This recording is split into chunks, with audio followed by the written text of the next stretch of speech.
In this interactive screencast, you'll receive updated 2015-2016 Advanced Placement Performance for Johnston County Schools. In addition, you'll be working specifically with your school level AP data. You will need to have your unique AP Excel file open in another window to reference as we go through this session. You can find this file in your Principal folder under 1516 End of Year Reports and by opening up your AP file. Once you have that, you're ready to begin. We ask that you'll print off all the information found in your AP file and include it in your testing data notebook. AP data will be held in Section 10.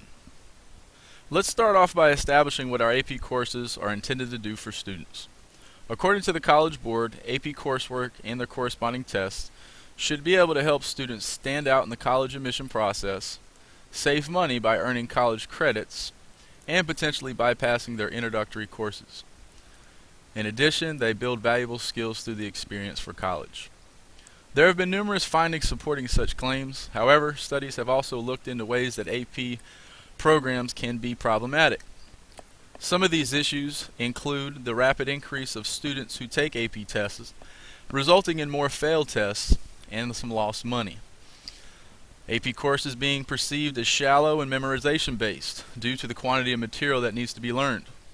As a result, AP classes lose depth and potentially the opportunity for critical thinking and deeper learning. At times, students take too many AP courses, resulting in overload and stressed out. AP courses tend to perpetuate unequal outcomes, some say. Well-prepared and well-funded students do well on the AP tests, and students from less wealthy schools do worse. So in a way, the AP program could reinforce educational inequity. Based on your experience at your particular school, what is your perception of the AP program? It's important to consider both the opportunities and challenges when it comes to the implementation of our AP program. In your AP file, you'll notice there are 5 tabs. We will go over what is found in each tab.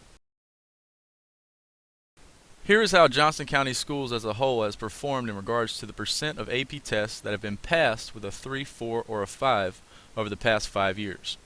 As you can see, the number of exams has decreased since 2012 within the district.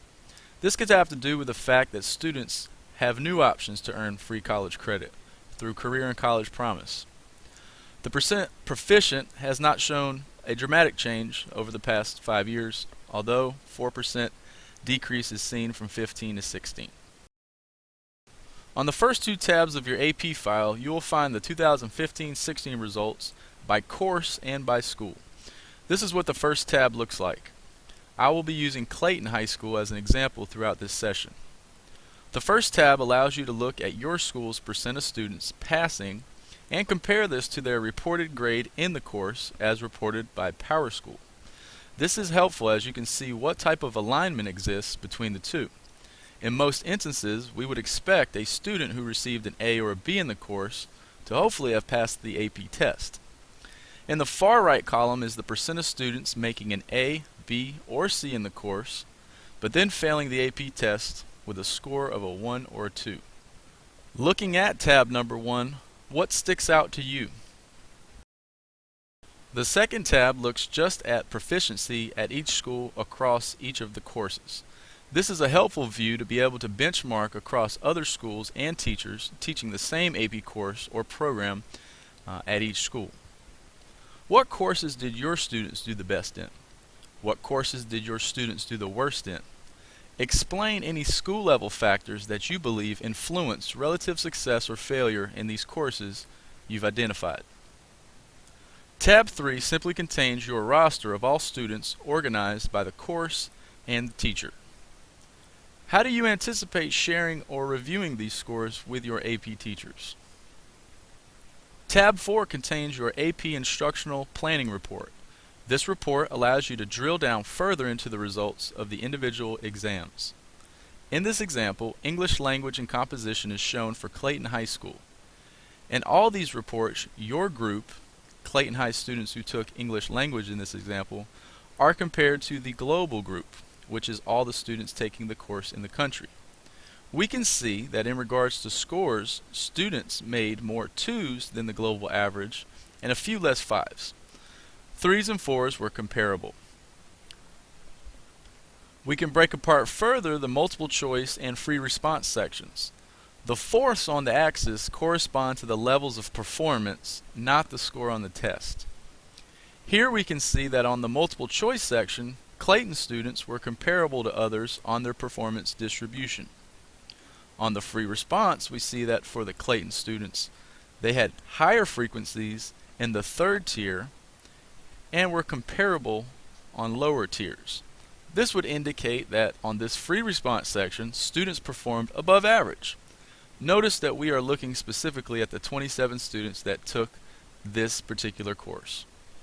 The next part of the report regarding the English language course shows performance on each of the domains. Here we see that the group and global means are very similar. The 20th century prose component on the multiple choice section showed that most of the Clayton High School students were in the higher force in their performance on the domain. That is a good thing, and is a good thing for the teacher to know as well. We see that Clayton High students did better than the global average on the free response section, and that most Clayton students were performing at the higher levels of each domain in the free response section. This is also a good thing. Let's take a look at a statistics course, which is a course that is offered at many of our high schools. Answer the following questions.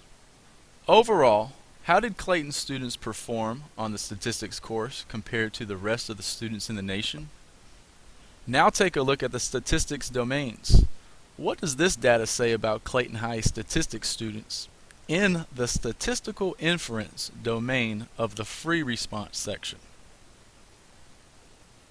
In the spirit of a growth mindset, it's now time to consider how the AP data can inform changes leading up to the AP testing in 2016-2017. At this point, you have looked at the student AP data, and you surely will revisit it, and have begun to identify strengths and weaknesses in your AP courses from last year. Considering each unique context, we should begin hypothesizing possible reasons for successes and failures, and what can be done going forward to strengthen our AP program offerings, so that as many students as possible are prepared for success and receive all that the AP courses are supposed to offer. To aid your brainstorming, here's a list containing strategies that have been documented as successful in a variety of diverse school settings across the country. Please take a moment to review each of these. What has been done at your school in the past that has worked well? What needs to change? Which of the strategies on the list sticks out to you as potentially feasible at your school? Thank you for participating in the AP Update. I have placed these slides in the 5th tab of your Excel file in the event that you would like to reference them again. Please contact me throughout the year if there's any way that I can assist you. The next session will deal with the ACT series.